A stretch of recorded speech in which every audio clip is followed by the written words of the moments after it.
예레미야 선지자가 왜 눈물의 선지자라고 했을까? 물론 많이 울었기 때문이라는 답이 간단하게 나올 수 있겠죠. 근데 왜 울었는가를 생각해 보면 그 눈물은 이스라엘 백성들의 멸망을 바라본 안타까움의 눈물이죠.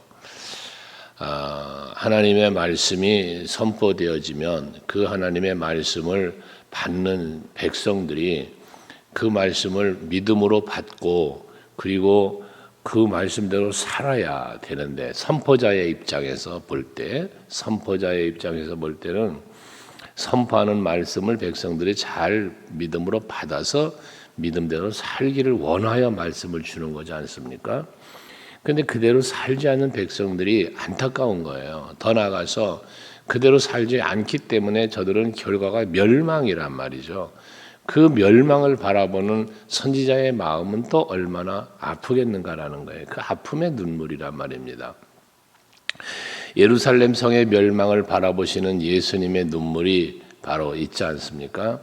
예수께서 이 땅에 오신 목적은 저들을 죄를 사하고 그리고 구원하시기 위해 오셨잖아요. 그런데 구원을 위해 오신 예수님도 저들의 멸망당할 모습을 보시니까 마음이 아프신 거예요. 그래서 눈물을 흘리셨단 말이죠. 오늘 여기 10절에도 보면 예레미야서 9장 10절입니다. 보면 내가 산들을 위하여 울며 부르짖으며 광야 목장을 위하여 슬퍼하니 그랬는데 산들을 위하여 울고 부르짖고 광야 목장을 위하여 슬퍼한다라면 산들과 목장 때문에 울겠습니까? 아니거든요. 산들과 목장을 위하여 눈물을 흘리고 운다는 것은 그 산들과 목장들이 다 폐허가 되는 거예요. 산과 목장들은 결국 뭐가 됩니까? 백성들이 살아가는 삶의 터전이에요. 그게 무너져 버리는 거예요. 얼마만큼 무너지는가 보니 그것들이 불에 탔으므로라고 그랬어요. 산들이 목장들이 불에 탔대요. 지나가는 사람이 없대요. 거기 가축 소리도 들리지 않고 공중의 새도 짐승도 다 도망하여 없어졌다는 거예요. 그러니 저들의 삶의 현장에 이 얼마나 황폐하게 되었는지, 얼마나 초토화가 되어졌는지를 말씀으로 표현해주고 있는 거죠. 그 모습을 지켜보는 예레미야는 마음이 아프고 하나님께서 주신 적과 꿀이 흐르는 가나안 땅인데 그것을 하나님의 백성들이 누리며 살아야 되는 그러한 참 복된 곳인데 그런 복을 받아 누리며 살아야 할 그 땅이 이렇게 황폐하게 되어진 것이 백성들의 그 불순종과 완악함 때문이라는 이것 때문에 예레미야는 눈물을 흘리고 울고 있다는 거예요. 고통스러워하고 있다는 것입니다. 더더욱이 뒤에도 말씀이 나오지만 이 11절에 보면 내가 예루살렘을 무더기로 만들며 승냥이 굴이 되게 하겠고 했는데 이 무더기를 만든다는 건 무슨 무더기입니까? 시체의 무더기입니다. 사람이 죽은 시체의 무더기가 되는 거예요. 그리고 거기는 승냥이가 굴이 된다는 건 승냥이 굴이 된다는 건 이 승냥이들은 죽은 시체를 먹는 짐승들이에요. 까마귀도 그렇고 하이에나가 그렇고. 근데 그러니까 그런 사람의 시체를 무더기가 되고 그 시체를 뜯어먹는 짐승들의 두 소굴이 되어지게 만든다는 거거든요. 어디가요? 적과 꿀이 흐르던 가나안 땅이 그렇게 된다는 거예요. 그러니 예레미야는 너무나 마음이 아픈 거죠. 거기에다가 유다 성읍들은 황폐하게 하여 주민이 없게 하리라 살 사람조차 없어지는 땅. 기가 막힌 모습인 것이죠. 여러분 우리 대한민국이 정말 살기 좋은 나라, 사계절이 뚜렷한 나라, 정말 과거에 김포공항에 인천공항 없을 때 김포공항에 해외에 갔다 돌아오면 맑은 하늘이 그 푸른 하늘이 그렇게 자랑스러웠던 우리나라 이런 모습들을 많이 과거에 이야기했잖아요. 우리 대한민국도 하나님이 보호하셔서 지켜주셔서 지금 복된 나라가 됐는데 이 복된 나라인 우리나라도 정말 계속해서 살기 좋은 나라 되기 위해서는 하나님의 은혜가 있어야 돼요. 여러분 개인도 가정도 모든 삶이 그렇습니다. 그러므로 여러분들 하나님의 은혜 안에서 늘 살기 위해 말씀을 따라가야 되고 하나님의 뜻을 따라가는 여러분 되시기를 바랍니다. 오늘 12절에 보시면 지혜가 있어서 이 일을 깨달을 만한 자가 누구며 또 여호와의 입의 말씀을 받아서 선포할 자가 누구냐. 하나님이 찾으시는 사람이에요. 하나님은 누구를 찾습니까? 하나님께서 하시는 이 일을 깨달아서, 그래서 우리가 하나님이 이래서 이런 일을 하시는구나, 우리가 이 어려운 고통을 당하는 이유가 여기에 있구나라고 깨닫는 사람, 하나님은 이 사람을 찾는 거예요. 오늘날도 마찬가지인 것입니다. 하나님이 하시는 일을 발견하고 그 하시는 일이 왜 그러셨을까? 어제도 우리가 아침 예배 때 말씀드렸잖아요. 하나님이 내게 은혜를 주셨다면, 복을 주셨다면 왜 이런 은혜와 복을 주셨는가? 내게 무엇을 원하고 계신가, 무엇을 하라는 것인가를 깨달아야 된다고. 근데 이걸 깨닫지 못하니까 어떻게 돼요? 늘 은혜에 감사하지 못하고 하나님의 사랑 속에 거하지 못하고, 그리고 엉뚱한 짓만 하고 살아간다 그 말이거든요. 오늘 이스라엘 백성들 가운데서 그러한 백성들의 모습을 찾을 수 없어 하나님은 깨달을 수 있는 사람을 찾고 있다는 거예요. 그리고 더 나아가서 하나님께서 주시는 선포하는 이 말씀을 선포할 사람이 누구냐. 하나님은 이 하나님의 말씀을, 복음을 선포할 사람으로 제자들을, 사도들을 택하였고 바울을 택하였고 여기 구약에 에레미야 선지자를 택하였고 이사야 선지자를 택하고 이 택하신 것처럼 오늘 이 시대에는 하나님의 말씀을 선포할 자로 주의 종을 택하고 여러분도 택하신 거예요. 그래서 우리는 복음을 전하고 전도하는 일을 하는 거죠. 이 하나님이 찾는 사람이에요. 오늘 이 시대에. 오늘 우리 서강교회 성도 여러분, 이 새벽에 주님 앞에 나와 예배하는 여러분들이 정말 하나님이 찾는 그 의인, 하나님이 찾는 그 믿음의 사람, 하나님이 찾는 하나님의 뜻을 깨닫고 선포할 수 있는 사람, 바로 여러분들이 되시기를 바랍니다. 13절 이하에는 그들의 멸망의 이유를 이야기 또 하시는 거예요. 거기 보면 이는 그들이 내가 그들의 앞에 세운 나의 율법을 버리고 내 목소리를 순종하지 아니하며 그대로 행하지 아니하고 라고 말해요. 율법을 버렸다. 하나님의 목소리 말씀을 순종하지 않았다. 말씀대로 행하지 않았다. 불순종이죠. 말씀을 버리니 순종할 수 없어요. 앞에서는 무슨 표현했어요? 듣기를 거절했다. 하나님 말씀 듣기를 거절했다. 하나님 알기를 싫어했다. 이런 표현을 했어요. 그러니 저들이 하나님 말씀대로 살 수가 없는 거예요. 여러분 늘 말하지요. 하나님의 말씀은 여러분이 아멘으로 받되 어디로 받아요? 마음으로 받아야 돼요.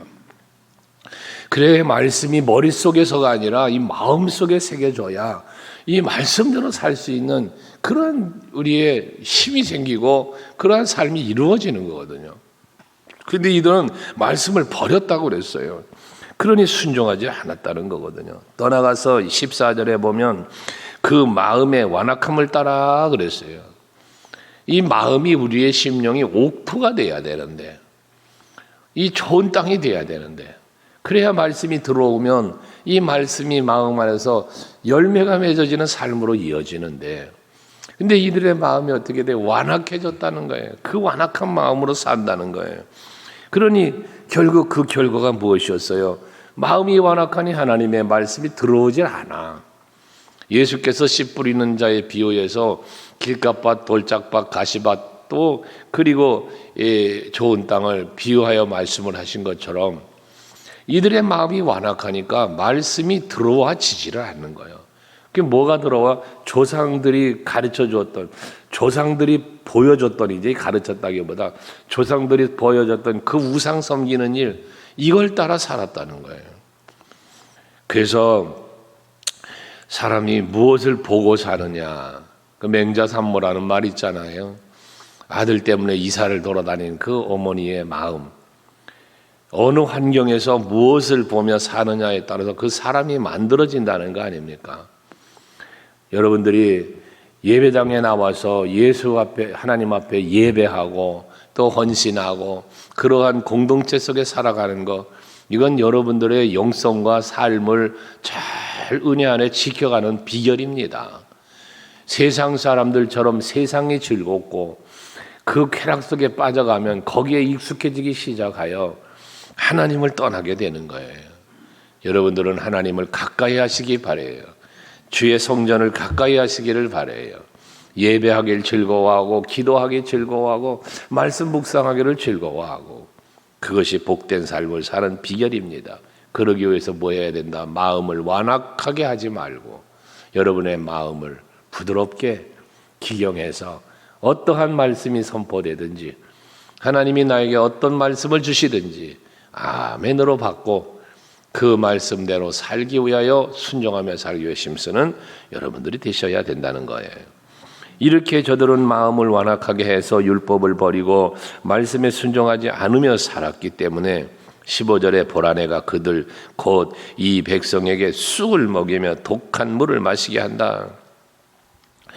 하나님께서 아름다운 땅에 곡식을 거두고 가축도 참 번성하게 해서 포도나무 열매, 무화과 열매 모든 것을 풍성하게 먹고 살게 했는데 이들에게서 이제 그 모든 것들을 다 빼앗아 버리시고 쑥을 먹이고 독한 물을 마시고 이 얼마나 기가 막혀요. 마라에 쓴물도 달게 해서 먹이셨던 하나님이신데 반석에서까지 맑은 물을 성성성 쏟아내어 그 물을 마시게 했던 하나님이신데 이 하나님이 세상에 쑥을 먹이고 독한 물을 마시게 한다니 이거 얼마나 기가 막힌 일입니까? 여러분 생각을 해봐요. 백성들의 입장만 생각하지 말고 그걸 쑥을 먹이고 독한 물을 마시게 하는 하나님의 마음을 우리는 헤아려야 된다는 거예요. 이게 얼마나 하나님의 입장에서 마음 아픈 일이며 예레미야 선지자 입장에서 얼마나 참 통곡해야 될 일인가 말입니다.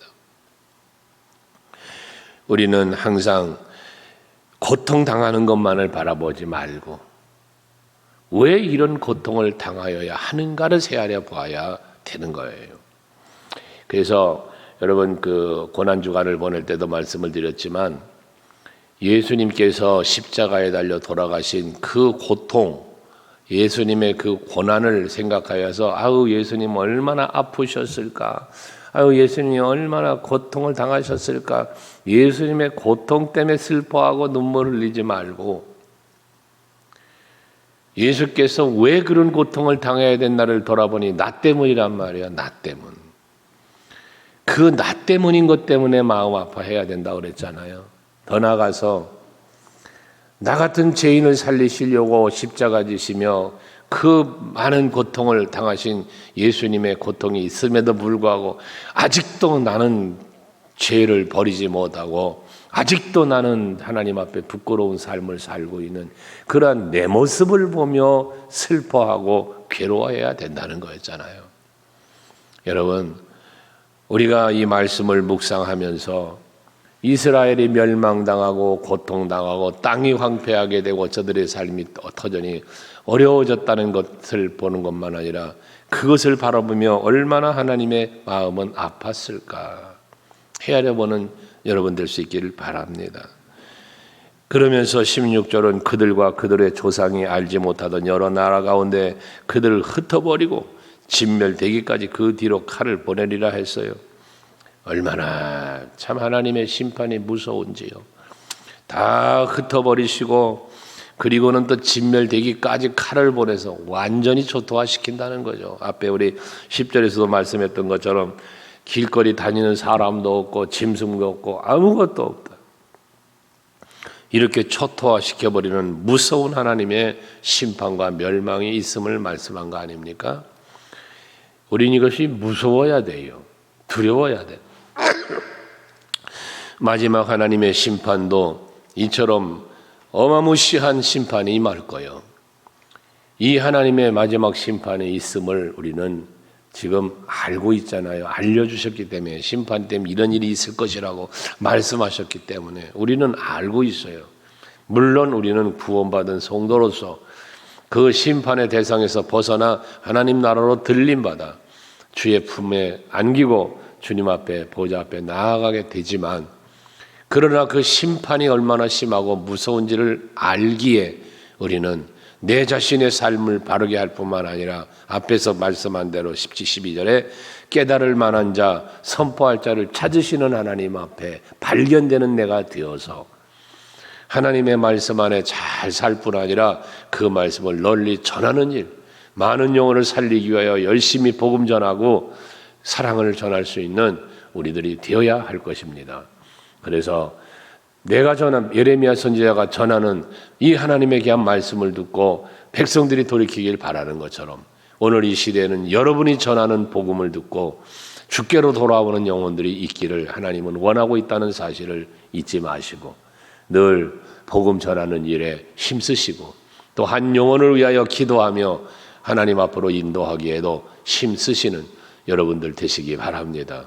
두 가지를 해야 됩니다. 먼저는 내가 하나님의 말씀 앞에 바르게 살아야 하고 둘째는 이 귀한 복음을 전하는 일이 되겠지요. 오늘도 하루를 사시면서 말씀 안에서 하나님의 기쁨이 되는 삶을 사시기를 원하고 또 이웃들에게는 그 사랑 복음을 전하는 여러분들 될 수 있기를 바랍니다.